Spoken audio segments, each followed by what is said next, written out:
السلام عليكم ورحمة الله وبركاته. ازيكم يا حبايبي؟ عاملين ايه؟ تعالوا النهارده نعمل يا جماعة رول كده من لفة من الجلاش بطريقة سهلة جدا. بس انا عايزة اقول لكم هنا النهارده يا جماعة قدر الله ما شاء فعل، الفيديو ما كانش بيتصور معايا، فانا طبعا في مقاطع ما اتصورتش، فانا طبعا هشرح لكم بالظبط انا عملت ايه.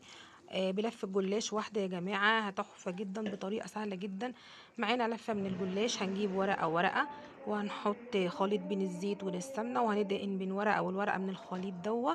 وبعدين هنقطع بقى الجلاش بالتساوي كده بمقص، وهنلف رول وهنرصه مع بعض في الصينية. ولما بنرصه كده بقى يا جماعة بندهن الوش بتاع الجلاش بالخليط اللي احنا كنا بنطحن بيه طبقات الجلاش، خليط السمنة بالزيت. وعلى الفرن بقى يا جماعة بصوا، هو قدر الله ما شاء فعل طبعا. الحمد لله ان الفيديو طبعا في حاجات ما اتصورتش فيه، بس انا شرحت لك انا عملت ايه.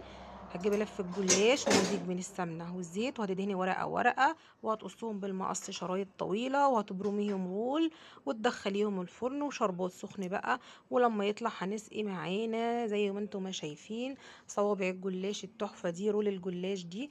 ج- جربوا بقى الفيديو، وريت يعجبكم، واشوفكم بخير حبايبي في فيديو جديد، والسلام عليكم ورحمه الله وبركاته.